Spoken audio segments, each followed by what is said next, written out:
Hello, so how to market accounting and bookkeeping services. Now, you could be the best accountant in the world, but if no one knows about you, you won't get any clients. And I know that might sound, kind of mean or just like, man, well, I thought it was about how much experience I have, but honestly, it's really not about the level of experience you have, the skill level you have. That helps once you have gotten the client, and that can help in terms of like the price point you can charge in a lot of cases. But if the person never even knows you exist, you're never gonna sit in front of them to charge them the price you need to. So let's kind of talk about marketing. So marketing is essential because right now there's a lot of new people coming into the market. So I kind of made a video about this. At the beginning of every year, I kind of do a reflection on the accounting and bookkeeping industry as a whole. And one thing that we notice is there's a flood of new accountants and new bookkeepers trying to basically compete to take your potential clients. Now, some people might be like, oh, that's so sad, or why is that happening, or blah. But, even though, yes, it is kind of sad, and it is kind of like, oh my gosh, there's more competition, rather than kind of, be upset that it's happening, it's better and more effective and more profitable for you to just figure out how you can stand out amongst the crowd, right? Now, here's an interesting thing. The competition from people that are new to bookkeeping is growing, but the competition of people that have been inside of like the accounting field for 30 or 40 years is dropping drastically. So the higher level competition is dropping, but the lower level, like first business, is growing. So what that means is, yes, there's more competition, but it's really just more faces who don't know how to market, and the real competition is actually dropping out of the space. Right? Because the only people you should have a problem like getting clients over is people where it's like, I have 50,000 years experience, right? Because it's like, if they have 50,000 years experience, they have, 100, 200 bookkeeping clients. Okay, that can be a little tough to kind of compete with, and if you don't have really good sales skills or good marketing. But if you're just competing with other people that just started their business, the competition level is the bar for you beating them is not quite as high. Let's put it like that. So you should be both excited and just ready to kind of put in the work, learn this skill set, and go and grow. Now, some common mistakes I see when it comes to marketing. So we'll first talk about like what are some of the mistakes, and we'll talk about like how to fix them. So number one, branding and positioning. Now, a lot of people do this incorrectly. They do stuff like 3 reasons why you should hire a bookkeeper. Or they'll make like a really cool graphic on like Canva, and it's like, an infographic about like bookkeeping. But really, branding and positioning is about learning how to communicate your values, your worldview, and your life story in a cohesive way. Their business owners fully understand why you're different, and they actually feel connected to you. Okay, that's a key thing, right? When I used to think about branding when I first got started, I was like, oh, I have to have a really good logo. My website has to be great, and there is a time and a place for that. But it's not really in the way you think, right? Because okay, so let's think about it. So on your LinkedIn, which do you think is going to give you more credibility? That you have a website, or that you have a LinkedIn profile with 200 plus different blog posts that you've made one per week for the last like 2 to 3 years? It's going to be the history that people can see and watch your trajectory and your growth over that time frame, that time period. So what that means is that people feel connected to people more than they feel connected to like a website. So that's number one, okay? So when you're doing your branding, it's like, what is making you different? Like how did you grow up? Where did you grow up? I have people where it's like they will only work with me because we grew up in the same place. Or some of my nationality is Trinidadian, right? So I'm like half African American, half Trinidadian, right? That's like a place by Trinidad and Tobago. So some people actually work with me because they're also from like an island like the Bahamas, Tobago, etc., Haiti, etc., right? So that's one thing, right? Another thing that people like work with me because like maybe they're a person that likes to do traveling, and if you've seen like the last like 2 years, I've done a lot of traveling recently. I have people that want to work with me because I'm a man, right? There are some people that only want to work with women, right? So it's like you have to be able to express who you are in the most relatable, wide-ranging way you possibly can, so that the widest percentage of people have the opportunity to actually connect with you. Now, that's number one, okay? Now, another reason why it's super important is because it builds credibility. So, what people don't think and don't really understand is that the more someone hears from you and hears about you and like what you're doing, the more that they feel that you're very credible and you know what you're doing. You could just be like totally have no skill in something, but the fact that people see you consistently, they feel like you know everything. And like I'm not recommending that you know nothing, right? And just like be a talking head, but the fact of the matter is that the more that you post, the more that you share about yourself, your journey, and like what's going on every day by day, week by week by week, the more that you're going to make money over time. Now, you might have heard in the past where I've said like, you don't need to make content. Now, don't get me wrong. It's not that you need to make content, but it's like if you want to have a business where marketing gets easier over time, and once you have a certain number of followers on your social media account, you don't need to do anything else except for just make a post, then that's where it's important. So I'll give you an example. I have students like for example, one of my students named Audrey said 25 grand per month in her business, and she uses like LinkedIn as her primary. She never posts, right? So you don't need it to post or need to post to get clients, but it will just make everything easier, because when you have the people from LinkedIn that have seen your post, when they come on the call, they like you more, they've already made up their mind they want to buy, and they're probably more willing to stretch whatever their perceived budget is than if they didn't know anything about you. Next thing is that, so if you don't make content, you always have to go and like build your audience to find new people that are already predisposed to want to have accounting or bookkeeping in their business. But there's a lot of clients that potentially could use your services if they understood why they should do it and they just believe that you're the person to go to. Like, people will create spots for you if they feel that you are like gonna help them out. So that's one thing that content allows you to do, because you can tell people why they need bookkeeping. You see, one thing that I see a lot of people struggle with is they argue with business owners in one-to-one settings. That means, okay, at the end of your consultation call, the business owner says, I don't see how I can use your services. And you're like, well, this is how you can use it. This is why I should use it. And like, you kind of argue back and forth, like, well, this is why you need a bookkeeper, right? That's too late there. You don't want to argue with people. Same thing in like LinkedIn Messenger. I used to be like, when I would message people for my accounting services, they'd be like, I don't really want an account right now, or I already have someone in place. And I'd argue back and forth with them in Messenger. And I had this business coach, and this business coach is like, bro, don't argue with people Messenger, argue with them in your content, because it's a one-way conversation. I was like, huh? So he said, anytime that like you have someone place an objection on your consultation call, or someone says something you don't agree with in Messenger, just make a post about it. And then oftentimes like they can't argue with it. People, one reason why they have what's called posted prices is because people don't necessarily haggle or negotiate with it. Back in the days of like markets, people would say, okay, I will sell you this camera battery charger for $5. And someone would say, I actually think it's worth $3. And then you go back and forth, and then whoever was like the better negotiator would get the price they want, or they meet in the middle. Nowadays, when you go to Walmart, they have this like label on it, right? And most people don't ever haggle or negotiate with the label. There's no law saying you can't, but since it's actually written and it's posted, people don't tend to argue with it.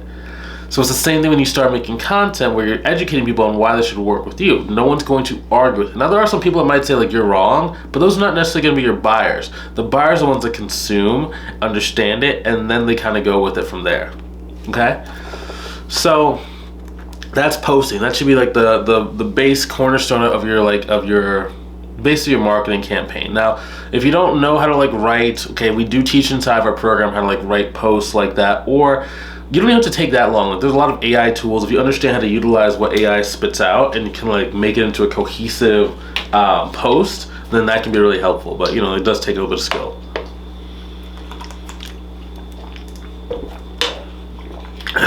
Excuse me, my throat's kind of messed up today.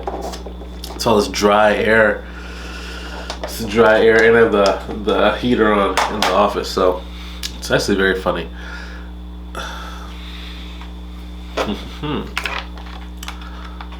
Next thing. Switch my microphone. Next thing is social media. Okay, so when we think about social media, the big social medias are like LinkedIn, Facebook, Instagram, Twitter. Now, personally for me, the easiest ones to grow on are not the easiest ones to get clients from. Okay, it's a very, very interesting distinction. So for example, it's very easy to go on TikTok and grow. You just make a couple like 1-minute videos with you doing something funny, cool, just random, and like it will show it to a lot of people, right? If you're an attractive person, people are like, oh, I like this person, let me follow this person, right? Real easy. But those are not necessarily people that are going to want to work with you because they just haven't consumed enough, and you can't really tell what size their business is, right? However, when you're on like a LinkedIn or a Facebook, it's a little bit easier to kind of do that because on Facebook, for example, you can look at their business page. You can kind of see if they have special work projects. You can see if they have like big clientele. You can see if they've won their clients a lot of money, if they're like a lawyer, for example, and you kind of guesstimate. Same thing on LinkedIn. On LinkedIn, you can kind of like get an understanding of their revenue level. You can understand like what is their build of their company. Do they have people already in place that do accounting and bookkeeping? And it just makes things very easy for you to be able to kind of build an audience. Now, another thing too is that I like social media better than I like cold calling or something like that, because I'll give you an example. So sometimes what happens when you do cold calling is like, you might get a burst of energy. You're like calling. And, it's cool. And it's like, maybe you get one client, maybe you get someone who wants to book a call. But as soon as you stop and you put the phone down, what happens is that your prospecting or your outreach ends up just stopping. It completely goes to zero. So then every time that you want to get a new client, you have to go pick back up the phone and basically spend a bunch of energy to go and get the call booked. Which is not that it's a bad thing, but it doesn't have a long tail effect. And again, the whole purpose of what we do here is we want it to get easier to grow, to get clients, to move from there. Because again, like we want to put the emphasis on running a bookkeeping business. I want to be doing the monthly work. If you're doing tax plan, I want to be doing the tax plan.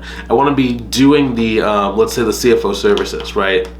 I don't want to be spending all of my time marketing. And this might sound weird coming from Bryce, because Bryce is like the marketing guy. I'm really not the marketing guy. Like, yes, I'm good at marketing and stuff like that, but it's more about the overall business. It's like how to price your services, how to do sales, how to do marketing, how to efficiently do the work, right? It's like really about running the business, because there's going to come a time to where you hit your income goal, and then as long as you can maintain your current client, like don't let them all drop off or whatever, which it's very rare that's going to happen, but as long as you maintain that clientele, you don't really need to keep doing marketing, So it's like, if you can really understand that and master that and just get good enough at marketing to where you can bring in enough clients to hit your revenue goal, that's all the marketing skills that you need to do. Like, oftentimes, like I routinely tell the students in our mentorship program, so usually what happens, okay, one of the students in the program will find a methodology that we teach, and we teach like 7 different ways to go and get clients, but out of the 7, they will find 2 to 3 methodologies that work exponentially better for them than anything else they try.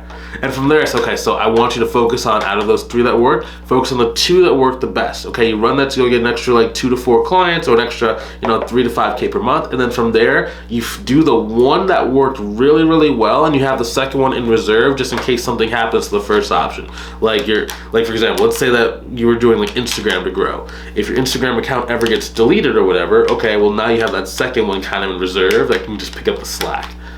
And then from there you just use like time in the game and time of doing the exact same thing that works to go hit your revenue goal. And then it's just like, so it's very, very smooth how it works, but it's just like to find that pattern of what works really well for you. That's kind of the tricky challenge that a lot of people I don't think really understand how to kind of do. Cool. Next thing, so networking referral strategies. So this is actually a very, very 50-50 kind of mix. So networking can work very well. It's just some people don't do well with networking. Okay, I know that sounds like weird and crazy. Like, what do you mean? Like, if it works well, why does it not work for every person? Well, not every single person reacts the same to every individual. What do I mean by that? So I'll give you a story. in my life, I used to be very, very, very like, I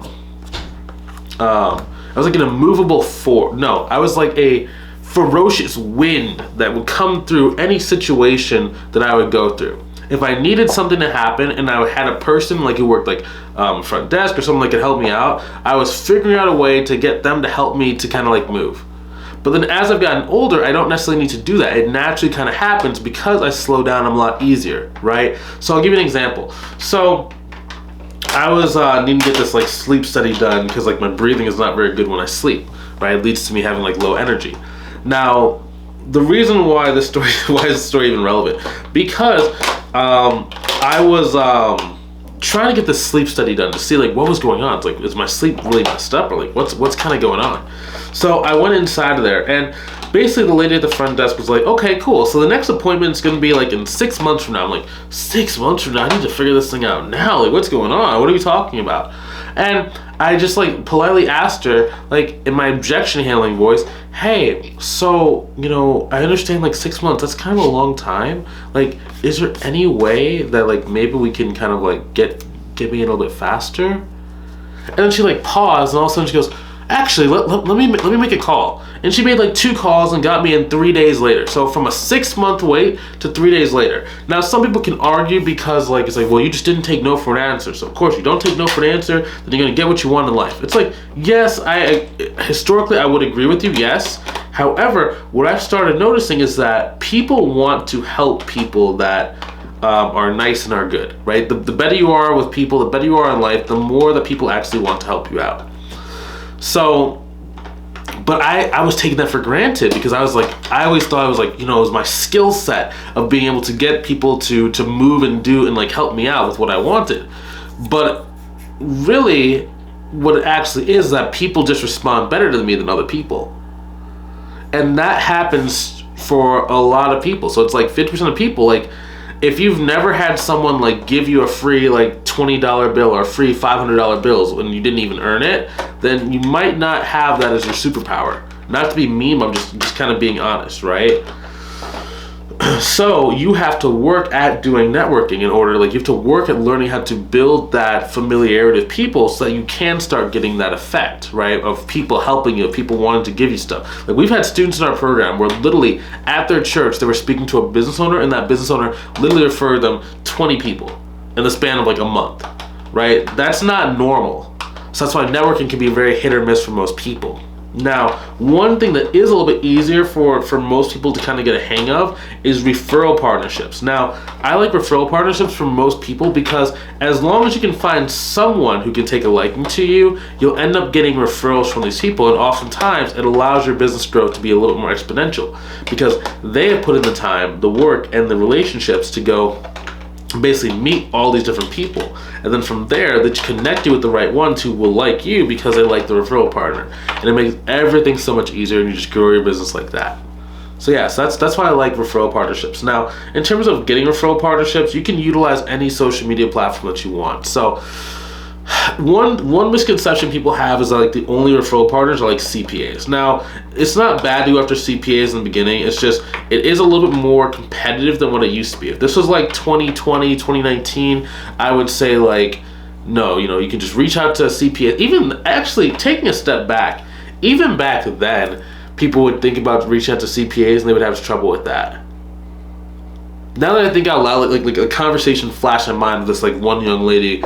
She's no longer in business because we ended up not working together in our mentorship program. I remember seeing like in her Facebook Messenger, she was like, "Yeah, you know, I'm reaching out to this CPA, and like they're gonna give me like, you know, XYZ clients and like this." Like, well, you know, based on the way you're speaking and like you haven't even met this person, they're probably not gonna take a liking to you to actually give you the clients. Like, I wasn't being rude, I was just being honest. I didn't tell her that, but that's what I'm thinking in my mind. Like sometimes there's like stuff you think in your mind, you're not gonna tell the person that because you don't want to be offensive, but it's like, you know, it's interesting. It's oftentimes the people that are like the most confident that are like the worst at something.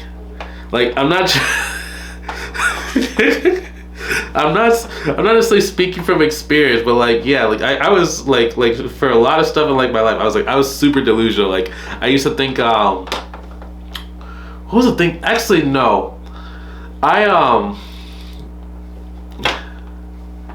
One secret about me is that I will only brag about stuff that I'm good at because I like to win. So the argument can be made that like, yes, I can be delusional, like thinking like, okay, I'm gonna like be the best like skydive person ever. I've never done the skydive, but I'm not gonna say that out loud because I don't want people to think that, and then I'm not good at it and then I lose, right? So only time that you're gonna hear me brag about something is something that I know I'm really good at or something that I've tried before. That way I'm always right, you know?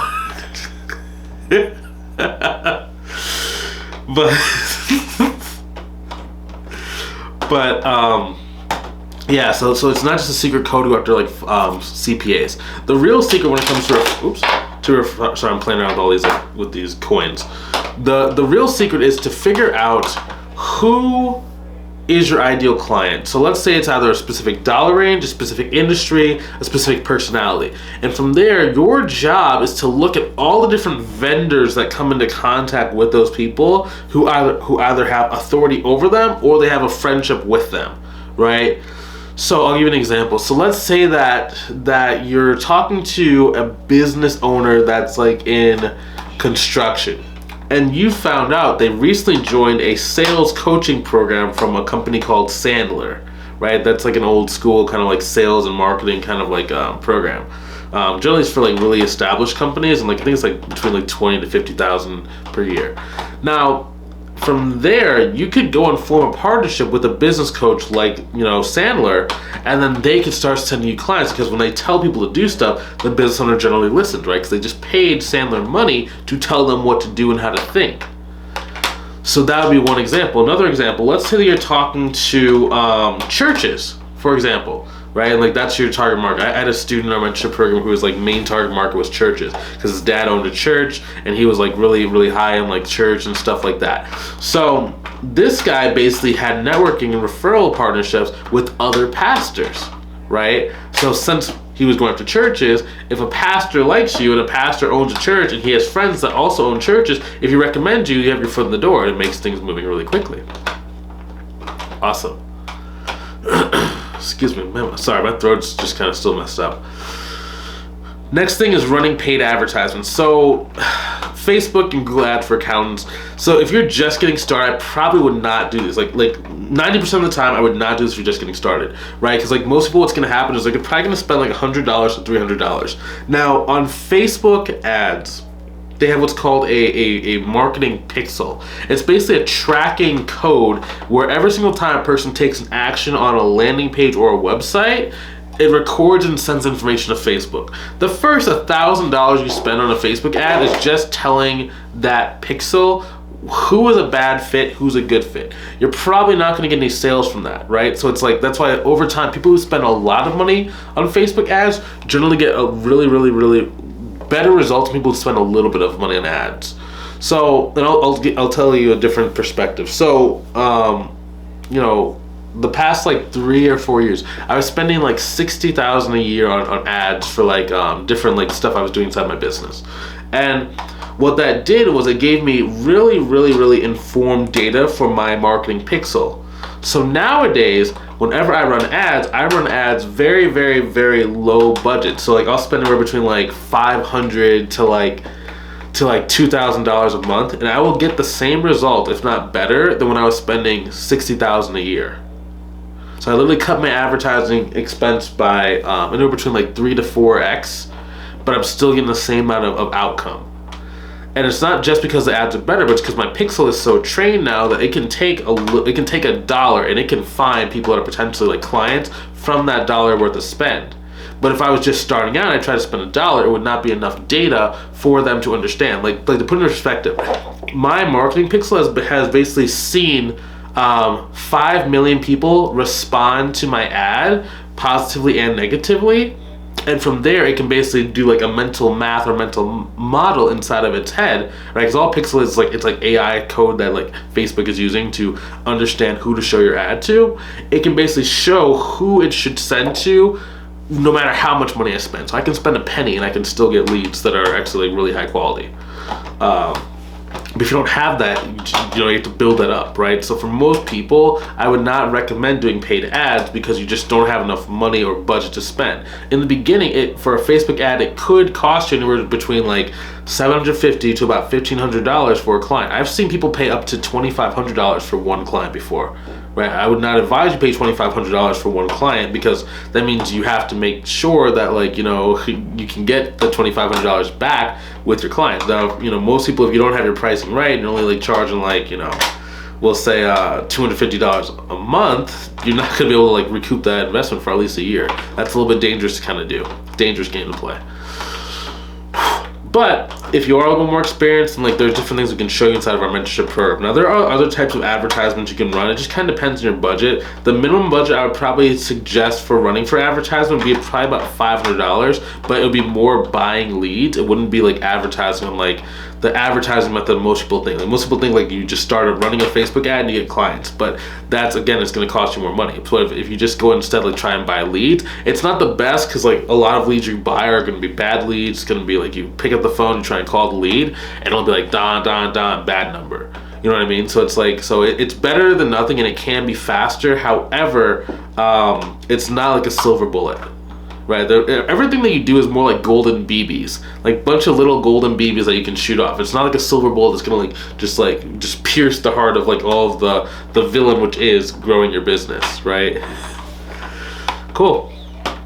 Boom, boom, boom, boom, boom, boom. Awesome. Now, this has been, I think, a little bit of a longer video. I think it's 26 minutes long.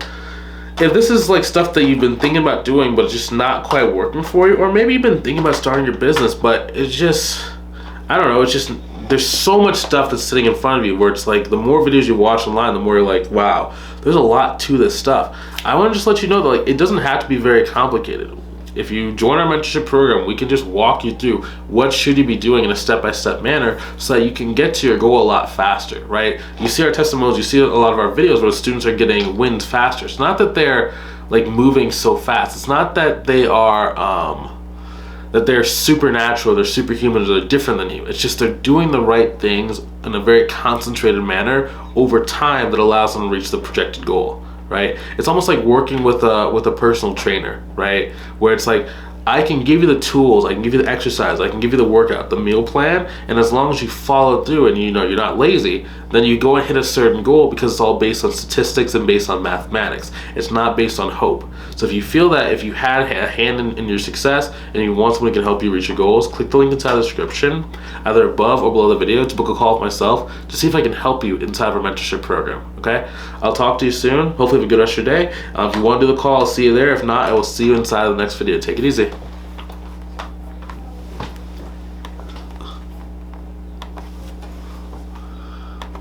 Record.